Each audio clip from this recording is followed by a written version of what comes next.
Hello students, welcome to additional questions. आज हम देखेंगे chapter 3 from tasting to digesting के एडिशनल क्वेश्चंस। तो चले आते हैं क्वेश्चन नंबर 1 पर। Why does our mouth water when we just think about something sour like tamarind? तो जब भी हम इमली जैसी किसी भी खट्टी चीज के बारे में सोचते हैं, हमारे मुंह में पानी क्यों आ जाता है? The reason is our brain sends signals to the salivary glands और salivary glands saliva बनाना शुरू कर देते हैं। ये एक ऑटोमेटिक रिस्पॉन्स है बॉडी का अपने आप को फूड कंजम्पशन के लिए प्रिपेयर करने के लिए। चलिए आते हैं क्वेश्चन नंबर 2 में। What are the different ways you can identify any food even before tasting it? तो किसी भी खाने को चखने से पहले आप कैसे उस खाने के बारे में जान सकते हो? तो बहुत सारे रीजंस हैं, चलिए एक एक करके देख लेते हैं। पहला है साइट, मतलब देखकर, आप खाने को देख के पहचान सकते हो। सेकंड इज स्मेल, खाने के स्मेल से आप पहचान सकते हो। देन इट इज टेक्सचर, खाने को छू कर आप पहचान सकते हो कि किस तरह का खाना है ये। साउंड, से फॉर एग्जाम्पल जब अखरोट या बादाम आप तोड़ते हो तो उसके आवाज से आपको पता चल जाता है कि अखरोट या बादाम टूटा है, तो साउंड से हम खाने का अंदाजा लगा सकते हैं। Next is context and presentation, तो से फॉर एग्जाम्पल आप एक चाइनीज रेस्टोरेंट में गए तो ऑब्वियसली आपको पता है कि चाइनीज रेस्टोरेंट में है तो वहां पे चाइनीज खाना ही मिलेगा। सो कॉन्टेक्स्ट एंड प्रेजेंटेशन के आधार पे आप जान सकते हो कि फूड कौन सा है बिना उसको चखे। नेक्स्ट इज कल्चरल नॉलेज, तो से फॉर एग्जाम्पल अगर आप एक इटालियन रेस्टोरेंट में जाते हो तो आपको पता है कि वहां पे किस तरह का खाना मिलेगा। वहां पे आपको पिज्जा मिलेगा, वहां पे आपको बर्गर्स मिल सकते हैं, वहां पे आपको तरह तरह के मैकरोनीज मिल सकते हैं। तो ऑब्वियसली कल्चरल नॉलेज से भी हमको पता चलता है विदाउट टेस्टिंग द फूड कि किस तरह का खाना आने वाला है हमारे सामने। Next is labelling and packaging, आप पैकेट को उठाइए किसी भी खाने के, उसके ऊपर देखिए ग्रीन कलर का या रेड कलर का डॉट लगा होता है, तो उससे आपको आसानी से पता चल जाता है कि ग्रीन कलर का डॉट मतलब ये वेजिटेरियन खाना है, रेड कलर का डॉट मतलब ये नॉन वेजिटेरियन खाना है। तो लेबल एंड पैकेजिंग भी बहुत इंपॉर्टेंट है। अगला है प्रायर एक्सपीरियंस, अगर आपने किसी खाने को चखा है, से फॉर एग्जांपल इमली, तो आपके पास वापस अगर कोई इमली का नाम लेता है तो आपके मुंह में पानी आ जाता है। तो सो आपका प्रायर एक्सपीरियंस भी आपको हेल्प करता है आइडेंटिफाई करने में कि कौन सा खाना आपके सामने है। नेक्स्ट इज इंग्रेडिएंट्स, अगर मैं आपको बोलूं कि कोई एक ऐसा खाना आपको परोसा जाएगा जिसमें चावल रहेगा, जिसमें दूध रहेगी, जिसमें चीनी रहेगी और जिसमें भरपूर काजू किशमिश रहेंगे, तो बिना मेरे बताए ही आप बता सकते हो कि आप मुझे खीर परोसने वाले हो। तो इंग्रेडिएंट से हमको पता चल जाता है कि किस तरह का खाना हमारे सामने आने वाला है। Next is by the temperature of the food, ice cream ठंडा होता है, चाय गर्म होती है, तो with the temperature of the food we can identify what type of food it is. And the next is contextual clues, say for example हमको पता है कि अगर हम साउथ इंडियन खाना खाने वाले हैं तो उसमें थोड़ी सी खटास रहेगी क्योंकि जनरली साउथ इंडियन खाने में इमली पड़ता है। So these are the points which help you to identify a food even without tasting it. चले आते हैं क्वेश्चन नंबर 3 में। What type of smell can we use to identify food items? तो फूड आइटम्स को हम सूंघ के identify कर लेते हैं, तो कितने तरह के स्मेल्स आते हैं फूड आइटम्स से? स्वीट स्मेल आ सकता है जो जनरली फ्रूट्स, पेस्ट्रीज, कैंडीज वगैरह से आता है। सैवरी स्मेल आ सकता है, सैवरी स्मेल उस पर्टिकुलर स्मेल को बोलते हैं जो कुक्ड मीट से या फिर सोया सॉस से या फिर चीज से आता है।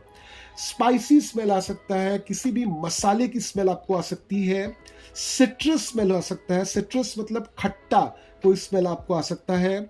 हर्बल स्मेल आ सकता है, से फॉर एग्जांपल पुदीने के पत्ते से आपको हर्बल स्मेल आती है। नेक्स्ट इज रोस्टेड स्मेल, से आपको पता चल जाता है अगर कहीं पे कोई खाना बेक किया जा रहा है, ग्रिल किया जा रहा है या रोस्ट किया जा रहा है तो उसका स्मेल थोड़ा सा अलग होता है, तो उससे हमको पता चल जाता है कि बेक्ड, ग्रिल या रोस्टेड खाना हमको परोसने वाले हैं कोई। नेक्स्ट इज बटरी स्मेल, से जिस खाने में बहुत ज्यादा हाई कंटेंट होता है फैट का, से फॉर एग्जांपल आप मूवी देखने जाते हो तो वहां पे बटर पॉपकॉर्न खाते हो या फिर क्रॉसा खाते हो या फिर कोई बेक्ड गुड खाती हो, तो उसका जो स्मेल होगा देखिएगा थोड़ा सा मीठा होता है स्मेल।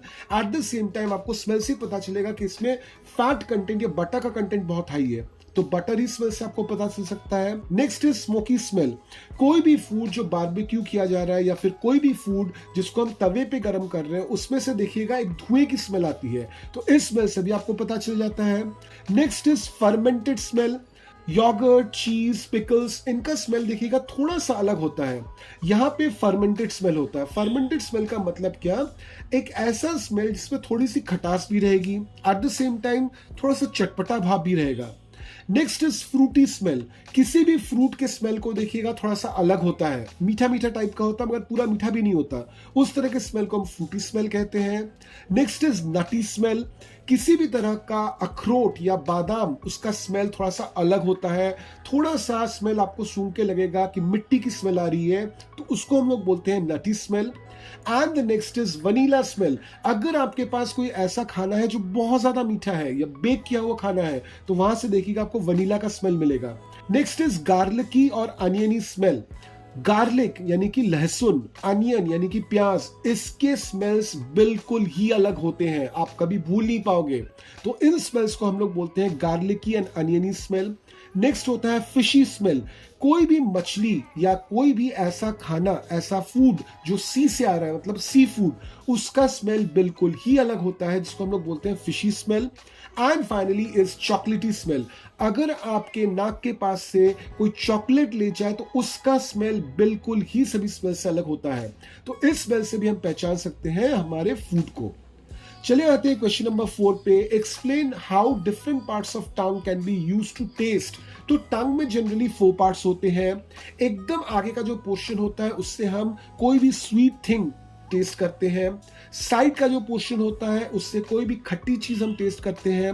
साइड का जो पीछे वाला पोर्शन होता है उसमें हम सॉल्टी यानी कि नमकीन खाने को टेस्ट करते हैं। और हमारे टंग का जो बैक पोर्शन है, पीछे वाला पोर्शन है, उससे हम कड़वे फूड को, बिटर फूड को टेस्ट करते हैं। Question number 5 is, when we wipe the front part of your tongue to make it dry and then put some sweet item over there, can we taste it? Why? Why not? आपने अपने जीभ के front part को अच्छी तरह से wipe कर दिया, पोंछ दिया और उसको ड्राई कर दिया।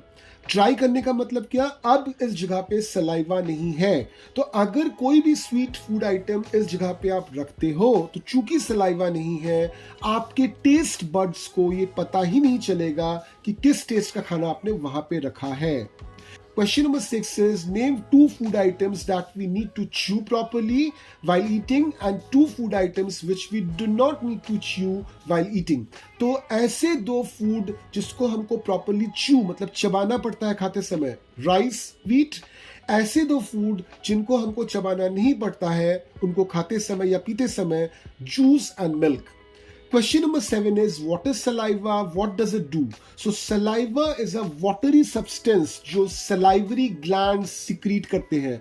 और saliva हमको कैसे हेल्प करता है? ये हमको हेल्प करता है फूड को टेस्ट करने में, च्यू करने में, इवन बात करने में। हम कभी कभार बात नहीं कर पाते क्योंकि हम बोलते गला सूख गया, तो सलाइवा के एब्सेंस में आप प्रॉपरली बात भी नहीं कर पाओगे। Question number 8 is, when we eat rice or chapati, why are we told to chew it before swallowing? जब हम लोग राइस चपाती खाते हैं तो हमको बार बार बोला जाता है उसको गटक मत लीजिए, उसको चबाइए अच्छी तरह से। क्यों? There are various reasons. तो 3 रीजन हम देख लेते हैं। फर्स्ट इज, अगर आप च्यू करते हो तो फूड जो है वो छोटे छोटे पीसेस में टूट जाता है और इन पीसेस को हजम करना, डाइजेस्ट करना आसान हो जाता है। Next is, when we are chewing, actually क्या होता है कि सलाइवा हमारे फूड के साथ मिक्स हो जाता है, तो इससे फूड को निगलने में आसानी होती है, स्वॉलो करने में आसानी होती है। And obviously the third is, अगर हम चबा के नहीं खाएंगे तो उस खाने का स्वाद हमको प्रॉपरली नहीं मिलता है। Question number 9, why do we eat food? तो we eat food to get energy and nutrients. ये न्यूट्रिएंट्स बहुत जरूरी हैं हमारे growth, development and protection against diseases के लिए। Question number 10 is, what happens when we eat food? तो जब हम लोग खाना खाते हैं तो इस खाने के साथ क्या क्या स्टेप्स होती हैं, चलिए इसको डिटेल में देख लेते हैं। तो जब हम लोग खाना खाते हैं उसको हम मुंह में रखते हैं, प्रॉपर्ली चबाते हैं, चबाने पे ये खाना टूट जाता है और सलाइवा के साथ अच्छी तरह से मिक्स हो जाता है। अब इस खाने को जब हम निगलते हैं तो वाया आवर फूड पाइप को हम ओसोफेगस भी बोलते हैं, तो via our food pipe it reaches our stomach. Stomach की जो अंदर की लाइनिंग है यानी कि अंदर की जो दीवार है वहां से तरह तरह के जूसेस और केमिकल्स निकलते हैं। ये जूसेस और केमिकल्स क्या करते हैं, जो खाना उस पेट में पहुंचा, उस स्टमक में पहुंचा, उसमें से न्यूट्रिएंट्स को एब्जॉर्ब करने में हेल्प करते हैं। जो फूड डाइजेस्ट नहीं हो पाया स्टमक में, वो स्टमक से निकल के चला जाता है स्मॉल इंटेस्टाइन, और यहाँ पे पानी के साथ बाकी जितने भी न्यूट्रिएंट्स हैं सबके सब एब्जॉर्ब हो जाते हैं। अब भी जो अनडाइजेस्टेड फूड है ये आगे चला जाता है लार्ज इंटेस्टाइन में, जहां से वापस से कुछ गिने चुने न्यूट्रिएंट्स एब्जॉर्ब हो जाते हैं बॉडी में। फाइनली जो भी लेफ्ट ओवर अनडाइजेस्टेड फूड है ये जाके स्टोर हो जाता है लार्ज इंटेस्टाइन के एकदम आखिर में, जिसको हम लोग बोलते हैं रेक्टम। और बाद में जब हम लोग एक्सक्रीट करते हैं, जब हमारा स्टूल निकलता है, तो रेक्टम से ये अनडाइजेस्टेड फूड बाहर आ जाता है। Question number 11 is why do we feel hungry. देखिए हंगर क्या है, इट्स अ फीलिंग जब आपकी बॉडी आपको बोल रही है कि इट रिक्वायर्स एनर्जी। जब हमारे शरीर का एनर्जी लेवल ड्रॉप कर जाता है एक सर्टेन लिमिट के नीचे, हमारे ब्रेन को सिग्नल जाता है, हमारा ब्रेन वापस से एक सिग्नल भेजता है और एक स्पेशल केमिकल सिक्रीट होता है जिसका नाम है ग्रेलिन, जिसको हम लोग हंगर हार्मोन भी कहते हैं। जैसे ही ग्रेलिन रिलीज होता है ये हमारे बॉडी को एक स्ट्रॉन्ग फीलिंग देता है ऑफ लैक ऑफ एनर्जी, और हम बोलते हैं कि हमको भूख लग गई है। Question number 12 is can we survive without food and water for days. तो देखिए without food we can survive for few days, क्योंकि हमारे शरीर में फैट जमा होता है, हमारे मसल्स में एनर्जी जमा होती है, तो इस फैट का, इस एनर्जी का कुछ दिनों तक बॉडी यूज करता रहता है हमको सर्वाइव करवाने के लिए। जबकि वाटर बहुत इंपॉर्टेंट है। अगर वाटर हम कम कंज्यूम करें या फिर बहुत गैप में कंज्यूम करें तो उससे हमारे बॉडी में केमिकल रिएक्शंस इफेक्टेड हो जाते हैं, हमारे बॉडी का टेम्परेचर इफेक्टेड हो जाता है। साथ में हमको ये भी याद रखना है कि वाटर एक ट्रांसपोर्ट मीडियम की तरह काम करता है हमारे बॉडी में। तो जब भी वाटर प्रॉपर क्वांटिटी में नहीं मिलेगा या बहुत गैप में मिलेगा तो ये एक्टिविटीज स्टॉप हो जाती हैं। तो इसलिए विदाउट फूड कुछ दिनों तो हम जिंदा रह सकते हैं, मगर विदाउट वाटर लंबा जिंदा रहना इम्पॉसिबल है। Question number 13 is what happens to the water we drink.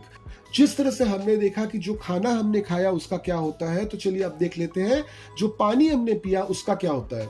The water mixes with saliva and this mixture of water and saliva makes it easy to swallow। तो swallow obviously through esophagus ही होगा। तो जब हम swallow करते हैं water को oesophagus के जरिए वो पहुंचता है स्टमक में। स्टमक में ये डिफरेंट डाइजेस्टिव जूसेस के साथ मिक्स होता है और जो खाना है स्टमक में उसको छोटे छोटे पीसेस में डिवाइड करता है और जितने भी हार्मफुल जर्म्स हैं उनको ये मारने में हेल्प करता है। अब ये खाना अलोंग विद वाटर पहुंचता है स्मॉल इंटेस्टाइन में, जहां पे मैक्सिमम पोर्शन ऑफ द पानी इज एब्जॉर्ब्ड। और ये एब्जॉर्ब किया हुआ पानी कहां पे जाता है, हमारे ब्लड स्ट्रीम को। जो भी पानी बचा कुचा रहा वो चला जाता है towards the kidney. Kidney act करता है एक फिल्टर की तरह, जो भी वेस्ट प्रोडक्ट है वाटर उसको वो अलग कर देता है और वाटर को अलग कर देता है। किडनी से जो वाटर निकलता है ये वाटर जाके स्टोर हो जाता है इन अ प्लेस कॉल्ड ब्लैडर, और इस ब्लैडर में स्टोर्ड वाटर को हम लोग बोलते हैं यूरिन। तो जब हम लोग बाथरूम जाते हैं तो ये यूरिन हमारे शरीर से बाहर निकल के आ जाता है। Question number 14 is when is glucose drip given and why. अब ग्लूकोज एक ऐसा केमिकल है जो हमको इंस्टेंट एनर्जी प्रोवाइड करती है। तो ये ग्लूकोज ड्रिप कब दिया जाता है, when a person is suffering from low level of sugar in blood. अगर खून में शुगर की मात्रा कम हो जाए तो इमीडिएटली उसको ग्लूकोज चढ़ाया जाता है। Second is a person is suffering from dehydration. Dehydration is a condition जहां पे बॉडी में एक्यूट शॉर्टेज ऑफ वाटर हो चुका है। तो अगर किसी को डिहाइड्रेशन होता है तो इमीडिएटली उसको ग्लूकोज चढ़ाया जाता है। When a person is suffering from malnutrition, अगर कोई माल न्यूट्रिशन से सफर कर रहा है, उसको प्रॉपर न्यूट्रिशन नहीं मिल रहा है खाने में, तो ऑब्वियसली ऐसे इंसान को हम लोग ग्लूकोज ड्रिप चढ़ाते हैं। To maintain energy in case of people who have undergone surgery and cannot intake solid food at that moment। अगर किसी की सर्जरी हुई है तो ऑब्वियसली वो इमीडिएटली सॉलिड फूड तो खा नहीं सकता। अगर फूड नहीं खाएगा तो उसके बॉडी को एनर्जी नहीं मिलेगी। तो ताकि उसके बॉडी को एनर्जी मिलती रहे उसको ग्लूकोज ड्रिप चढ़ाया जाता है। And the last is when a person is unable to eat, मान लीजिए कोई बहुत एजेड इंसान है, बहुत बीमार इंसान है, वो खाना नहीं खा पा रहा है, तो उसको ग्लूकोज चढ़ाते हैं ताकि उसकी बॉडी की एनर्जी लेवल प्रॉपर बरकरार रहे। Question number 15 is, do all the food that we eat get digested within the same time? हरगिज नहीं, हर खाने को अलग अलग टाइम लगता है डाइजेस्ट होने में। Question number 16 is, what is balanced food? A food जहां पे सभी न्यूट्रिएंट्स राइट क्वांटिटी में है उसको हम लोग बोलेंगे बैलेंस्ड फूड। जनरली घर पे पका हुआ जो मील होता है that is balanced food. Question number 17 is, what is malnutrition, what is undernutrition? Malnutrition वो कंडीशन है जहां पे एक इंसान को सही अमाउंट ऑफ न्यूट्रिएंट्स नहीं मिल रहे हैं। वो खाना तो भरपूर खा रहा है मगर न्यूट्रिएंट्स प्रॉपर नहीं मिल रहा है। अंडर न्यूट्रिशन वो कंडीशन है जहां पे जो इंसान है उसको प्रॉपर अमाउंट ऑफ खाना ही नहीं मिल रहा, तो उसको प्रॉपर अमाउंट ऑफ न्यूट्रिशन कहां से मिलेगा? So this is under nutrition. Question number 18 is, what is proper food? Balanced food को हम प्रॉपर फूड भी बोलते हैं। Question number 19 is, why is proper food the right of every child? अब देखिए, चाइल्डहुड या बचपन वो एज होता है जब एक इंसान mentally as well as physically grow करता है, तो उसके शरीर में बहुत सारे चेंजेस होते हैं। तो इस समय न्यूट्रिएंट्स की जरूरत शरीर को बहुत ज्यादा होती है, एकदम प्रॉपर क्वांटिटी ऑफ न्यूट्रिएंट चाहिए, प्रॉपर टाइम पे चाहिए। इसलिए बच्चों को हमें प्रॉपर फूड देना चाहिए। तो अगर हम चाहते हैं हर बच्चा प्रॉपरली ग्रो करे as a sound individual with a sound mind and sound body, हमें उसको प्रॉपर फूड देना चाहिए। Question number 20 is, why should we eat homemade food rather than fast food? Homemade food generally balanced food होता है, जबकि fast food इसमें unhealthy constituents रह सकते हैं, इसकी न्यूट्रिशन जनरली कम होती है और कभी कभार तो इनमें हार्मफुल केमिकल्स भी डाले जाते हैं। At the same time fast food कभी कभार अनहेल्दी कंडीशंस में भी बनाए जाते हैं, तो इसलिए हमेशा होम कुक्ड फूड को ज्यादा खाना चाहिए, फास्ट फूड को कम कंज्यूम करना चाहिए। Question number 21 is, what is starvation? What are the causes of starvation? Starvation वो कंडीशन है जब एक इंसान को प्रॉपर खाना प्रॉपर क्वांटिटी में नहीं मिल रहा है, and this condition is so serious that it may lead to very harmful or serious health issues or even death. Starvation के कुछ reasons हो सकते हैं। Number 1 is maybe due to poverty, गरीबी के कारण एक इंसान को प्रॉपर फूड नहीं मिल पा रहा। Number 2 is maybe due to a war, जितने भी फूड सप्लाईज है सबके सब कम हो चुके हैं। पॉइंट नंबर 3 इज maybe कोई नेचुरल डिजास्टर हुआ है, कोई बाढ़ आई है, सूखा पड़ा है, तो इसमें फूड सप्लाईज बहुत बैडली इफेक्टेड हो चुके हैं। Reason number 4 is due to lack of infrastructure, maybe जो फूड है हमने स्टोर किया है वो स्पॉइल हो जा रहा है, या फिर जिस फूड को जिस समय पर पहुंचना चाहिए, जिस क्वांटिटी में पहुंचना चाहिए, हम नहीं पहुंचा पा रहे हैं। And the fifth reason is due to health issues, कुछ लोगों का होता है कि वो खाना नहीं खा पाते हैं। And the final reason is कभी कभार हमारे सोसाइटी में इतनी इनइक्वालिटी आ जाती है, लोग इतना भेदभाव करने लगते हैं कि हो सकता है कि एक पर्टिकुलर पार्ट ऑफ सोसाइटी को हम प्रॉपर फूड दे ही ना पाए। Question number 22 is, what is grain spoilage and how does it happen? How can you ensure that there is no food spoilage? तो ग्रेन स्पॉइलेज का मतलब है जब ह्यूज क्वांटिटी में फूड ग्रेन बर्बाद हो जा रहे हैं। क्यों होता है ये? Maybe due to improper storage facility, maybe due to improper transportation facility, maybe due to improper weather conditions. तो बहुत सारे कारण इसके हो सकते हैं। फूड स्पॉइलेज हम रोक कैसे पाएंगे? Number 1 is proper storage of grains. अगर प्रॉपर स्टोरेज हाउस हम बनाएं, प्रॉपर साफ सुथरी जगह पे हम स्टोर करें, तो ग्रेन्स बहुत दिनों तक स्टोर हो सकते हैं। Next is keeping proper eye on expiry dates of food. तो जितना भी पैकेज फूड हमको मिलता है, हर किसी का एक्सपायरी डेट होता है। मान लीजिए एक शॉपिंग मॉल है और उस शॉपिंग मॉल में कुछ फूड आइटम्स के पैकेट्स बेचे जा रहे हैं। ये रिस्पॉन्सिबिलिटी है शॉपिंग मॉल की कि वो हर एक फूड आइटम के पैकेट के ऊपर जो एक्सपायरी डेट है वो देख ले।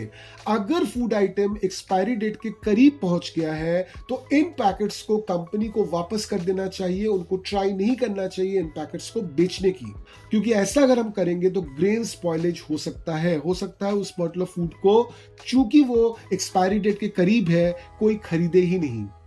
Next is using first in first out या फीफो। फीफो का मतलब या फर्स्ट इन फर्स्ट आउट का मतलब होता है, एक एग्जांपल लेके देखते हैं। एक गोडाउन है जहां पे वीट रखा जा रहा है, तो वीट कैसे हम रखते हैं, सैक्स में, मतलब बोरियों में रखते हैं।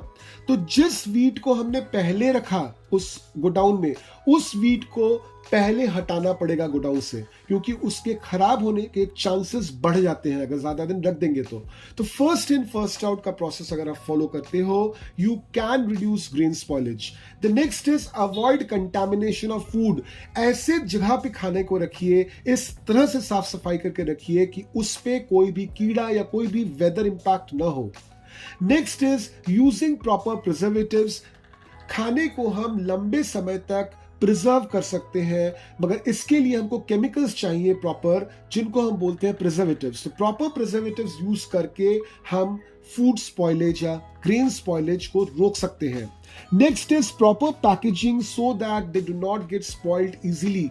फूड को प्रॉपरली पैकेट्स में रखना बहुत जरूरी है। से फॉर एग्जांपल आपने देखा होगा अंडे का क्रेट होता है, तो अंडे को क्रेट में क्यों रखते हैं, क्योंकि अंडा अगर नॉर्मली रखेंगे तो एक दूसरे से टकरा के हो सकता है फूट जाए, तो उसको प्रॉपरली क्रेट में रखते हैं। तो प्रॉपर पैकेजिंग होना बहुत जरूरी है अगर हम ग्रेन स्पॉइलेज या फूड स्पॉइलेज को रोकना चाहते हैं तो। And last but not the least is practicing good hygiene. जिस स्टोर रूम में या जिस गोडाउन में हम खाने को रख रहे हैं वो प्रॉपरली साफ सुथरा होना चाहिए। तो जितना साफ सफाई आप रखोगे उतना प्रॉपर आपका खाना रह जाएगा ज्यादा दिनों तक, उतना ग्रेन स्पॉइलेज कम हो सकता है। So these are the total 22 questions which we have seen in the chapter 3's additional question section.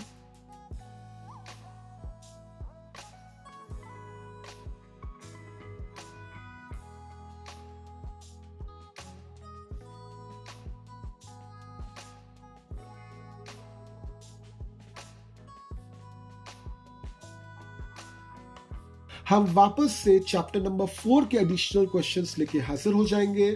थोड़ा इंतजार कीजिए। Till then keep learning.